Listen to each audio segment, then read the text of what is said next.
What is going on, guys? I'm gonna run through a quick trade review today on PLTR.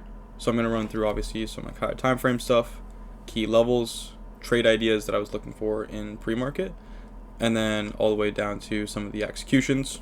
I'll post those as well for you guys inside the Discord. If you did miss the trade review for the Tesla trade, I believe it was from last week, I did go over it. I went through all like very in depth in the Zoom recording right here, so if you guys want to check that out, that one was solid too.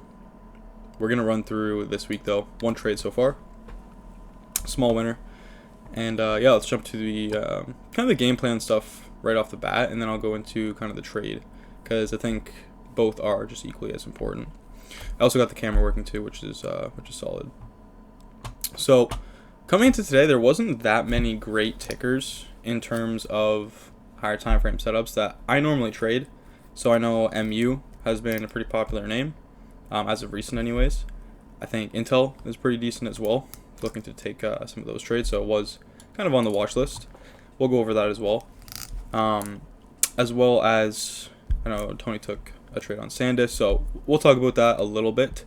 I want to run through QQQ slightly and also SPY too. So I'm coming into today for QQQ, essentially where we opened up just around 620, 622 kind of to be exact. Essentially I just wanted to reclaim this key level right here, which was Friday's highs from the second.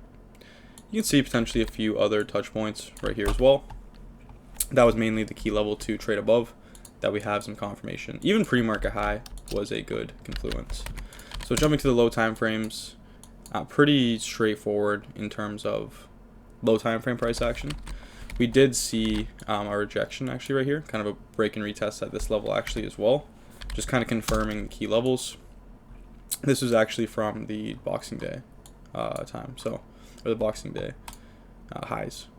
Same thing with SPY. Wanted to just trade above your pre-market high. Those are just extra confluences that make your trades, let's just say, a little easier. And then you'll know whether you're trading into trading long into resistance or trading short into support, which you don't want to do. Always keep that in mind when you're trading with the indices. Palantir, I would say, is not as important as, let's just say, like Nvidia, or like, the Mag 7 at least. But same idea there. Running through some of the other low time frame names, the main watch was actually Amazon. So that was one of the best trade ideas that I had in the pre-market. Don't know why my chart's looking like that. We just didn't really get any great setups here. We were pretty much just kind of ranging the entire session. We didn't really have any great retests. The first trade idea was your 5-minute high plus this kind of order block right here, or this one candle rule. I wouldn't say this is a great one candle rule setup, but it is technically the last like down close candle for a break. Same thing with this one. You could maybe even draw that whole thing out. A retest of there. This is previous day high. I'm not going to run too much. There just wasn't really any great setups. When we broke out, there was just no actual like retest to really take the trade. No buyer stepping in. So a few other short-sided names. I think this was the only really other great trade idea. And then you can see kind of late into the session, we just ended up rejecting those highs multiple times. So no real setup there. I did like Google pre-market high as well. We kind of had the retest right off the bat, that immediate retest. I think that's a little bit early to take a setup. You want to wait for price to develop a little bit longer. If you want to trade long above there, that'd be solid. I don't really think there's many other entries. I'm just taking a look at this. So, and then we run to Palantir and Intel. So those were the long side trades. I'm just running through those because when you see SPY and Qs uptrending higher time frame and also lower time frame, you want to stick to long side trades. So that's kind of the theme with kind of my style and where I like to play my setups. So running through Intel quick, I guess. I didn't really see much else here as well. So very choppy intraday, which we'll kind of take a look at. Just wanted to essentially trade over Wednesday's highs. Probably could actually draw out like a key level as well if you really wanted to. We'll just do that instead. And jumping to the low time frames, we didn't really have any great setups here. So you can see just kind of choppiness, no real breakouts, no real retests, just kind of consolidation, bullish consolidation, I would say. But Palantir, let's take a look at some of the higher time frame levels that we have on Palantir so that we can kind of get an idea for this trade before we go to the low time frames.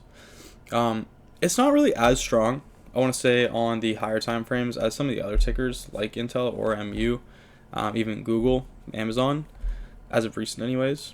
But we do see a kind of a range break here. So I kind of want to wipe the chart right here. Now, what I look for, and when I go to draw key levels, is I look for ranges and consolidation and highs and lows. So you can see even this kind of whole area, there is quite a few touch points. We really only broke out above, I want to say this is, yeah, Tuesday the 6th highs. So some other key levels you could have had January's 9th highs, so Friday's highs. Could have probably put some other levels on here, and then maybe some highs and lows from back here, which we did have. So some of these other levels are also from previous weeks too as well. So this is the one level I wanted to trade above, was those Tuesday's highs. That was the trade idea. Above here would be decent.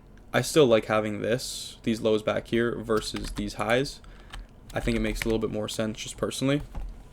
Now, to take a trade today for Palantir, where you'd want to see a break of is your next level of resistance. Where is that higher time frame level? Well, that would be pretty much your Tuesday's highs. That was kind of the last high of day at this point that we want to kind of take a look at. Some other levels for scale points. I don't love this as much. You could argue this is Friday the 2nd highs. I think when we open up and we drop right off the bat, when you see price action like this is why I think pre-market is good for context, because you didn't really push up, make a high, and then go down in regular trading hours sessions. You just kind of just sold off right off the open. I don't think that really made a high technically. So I'm going to ignore that a little bit. You could technically mark it out, it's fine, but I like to play it on the safer side. Go with some other levels. Could have had this drawn out too over here, a little bit close to the that same level where we opened up. I like those Monday 29th lows, the 30th highs. These are key pivots, intraday price action, not pre-market or after hours levels. So I do like those a little bit more for kind of scale points. So as we broke, or as we're like, I guess, forming price in pre-market, I think we did have some news around 7:30, which doesn't matter too much. I don't think it was very, I don't think it was super important. But right off the bat, we see Palantir has a ton of relative strength versus Amazon. Right where we opened up, I believe this is your first candle right here. Kind of consolidation, first kind of 15 minutes. Some other names were decent too to trade. Tesla, lower time frames, pretty decent. Higher time frames, don't like to long it. AMD, same idea. AMD was pretty good today too, had some relative strength. I don't like the higher time frames much, but there's some decent setups here. A lot of these other names you can run through low time frames with high time frames, and you can see that it doesn't really make a ton of sense.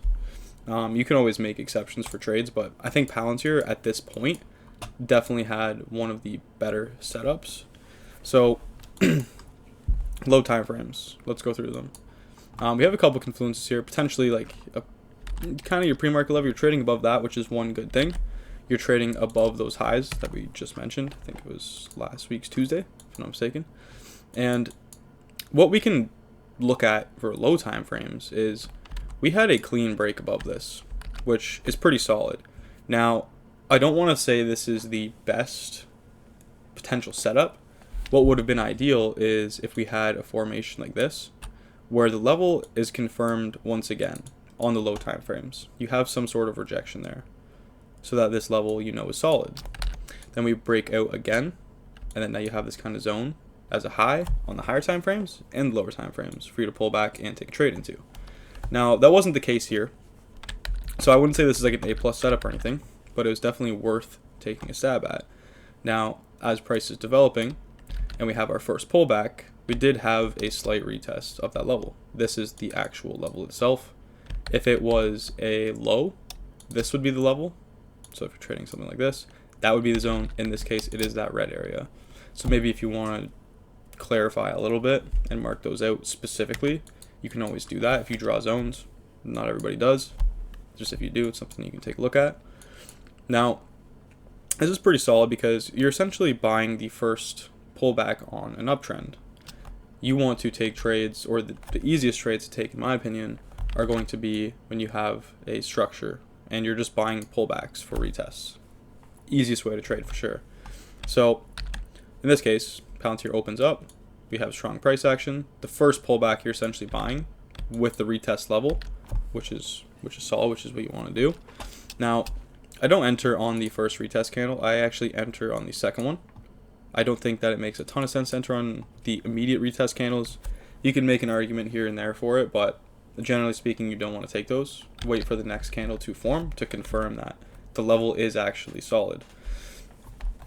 Now, when price is forming, it pushed up decently fast. Now, considering this wasn't a strong low time frame price action trade, so something like this, and it's solely a higher time frame level, I didn't want to give this one too much room. So a lot of times people have their stops are slightly below the actual key level. That would be fine. I wouldn't say that's even bad. In this case scenario, I'm not as confident in the setup, so I just have my stop just below this wick right here, just below the retest candle, which is mainly what you want to aim for on, like, I'd say like 90% of trades. Now in this case, high of day is not exactly 1.5. Take off the magnet and we'll take a look at it. It's around 1 to 1 based on the entry and maybe fill price. It's not going to be, or you're not going to get a 1 to 1 on it. That's just how options work. Now, the first scale point was actually 943. So we broke high of day, and we also had around a 1.5-ish. I sold 20 of 30 contracts there. That was the trade idea. Now, the next scale point was in 950, where I basically reached a 2R on the setup, at least on the underlying, and also close to the options price too as well. So I sold about 3 contracts into here and 2 into the 950 candle. And then essentially the next level I was looking for was this 183. So I had my take profit tool just like this. We didn't end up getting there. As you can see, like, I had the first scale point. That was where I sold the last contracts at about 2R. Had 5 left over. Ended up just stopping out at break even. Actually, it was a little bit less than break even. I did lose some on these contracts. I did wait for this structure to break right here. So I did lose a little bit on some of them. That's completely fine. I let the trade play out. It was already in profit. Wasn't the greatest setup to begin with. Lower size left over. Ended up stopping out at 957. So that was kind of the trade idea there. Hopefully you guys enjoyed this trade review. Hopefully you guys got a little bit of an idea of the thought process there. I talked a lot about, I guess, like the OGs. I talk a lot about the scaling system and how you want to take off trades. It's a pretty good example. Probably could have taken off a little bit more here just because of the context, but I'm trying to hold on to get some of those really big winning days. I think we have the volatility right now. There's some pretty decent setups happening, so have that considered. And it's January. Typically we have a lot better price action than December. So I'm looking to put on a little bit more size, take a few more trades, and see where it goes. So this is like about 60%, right, 20 to 30, and then just kind of scaling out as we go. So hopefully you guys like that trade review. I'll have this in the executions. I'll post it in, and yeah. Hopefully you guys have a good rest of the day. See you guys tomorrow for pre-market, and yeah, catch you guys on. Peace.